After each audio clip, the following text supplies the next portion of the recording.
Hello everyone, अधिकार education में आपका स्वागत है। दोस्तों, आज हम देखने जा रहे हैं फेमिनिज्म, नारीवाद। दोस्तों, हमें यूपीएससी में हमें पढ़ाया जाता है कि हमारे कंसेप्ट अगर क्लियर है तभी हमें आगे की चीज़ें हम अच्छी तरह से समझ पाते हैं। तो हम उसी में से एक कंसेप्ट आप समझने वाले हैं, नारीवाद। और नारीवाद में भी सबसे भारतीय, इसमें हम इसका सिद्धांतिक रूप समझेंगे।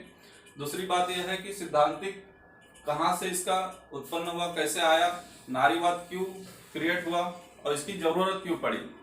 तो ये तमाम तरह की चीज़ें हम आज अपने इस वीडियो में देखने वाले हैं।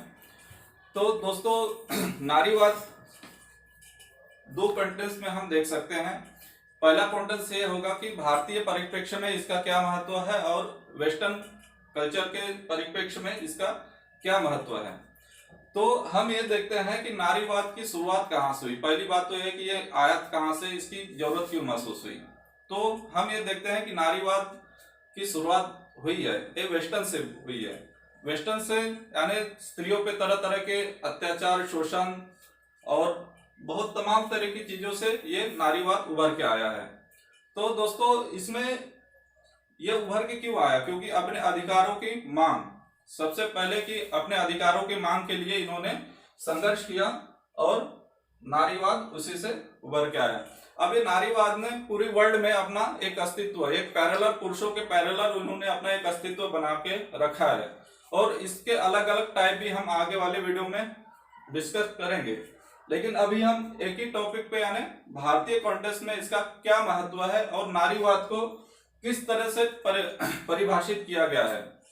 इसमें एक सैद्धांतिक रूप ये हमें देखने को मिलता है कि हम ये देखते हैं कि नारीवाद जो है हमारे भारतीय संस्कृति में सैद्धांतिक रूप से कुछ अलग देखने को मिलेगा और प्रैक्टिकल रूप में, व्यवहारिक रूप में कुछ उसका अलग ही देखने को मिलता है।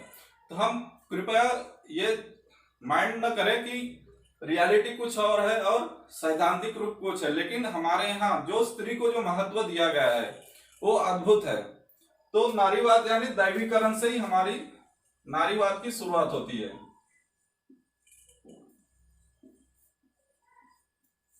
दैवीकरण से हमारी जो शुरुआत होती है। तो दोस्तों, दैवीकरण का रूप हमारे सैद्धांतिक रूप में हमें मिलता है।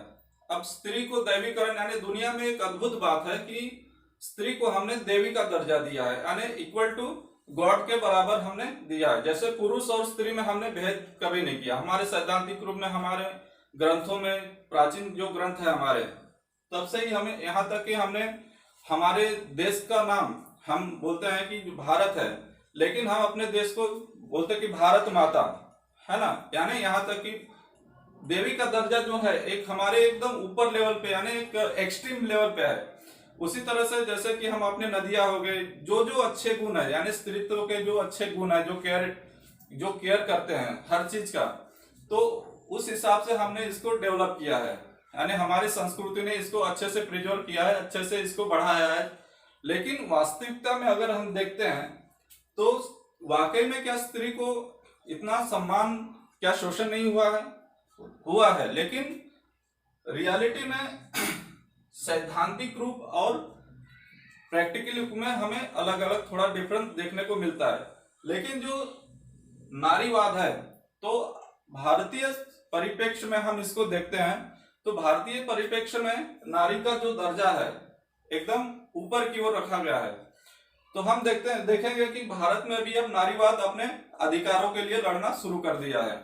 जैसे कि नारी भी अपने पुरुषों के बराबर अपना अधिकार चाहती है हर क्षेत्र में। एजुकेशन हो गया और राजनीति हो गई, यानी हर फील्ड में नारी एक अपना अस्तित्व एक पुरुषों के बराबर चाहती है। तो हम दोस्तों अगले वीडियो में हम ये जानेंगे कि इसके अगले चरण क्या है और किस किस तरह से नारीवाद को डिफाइन किया गया है। Thank you.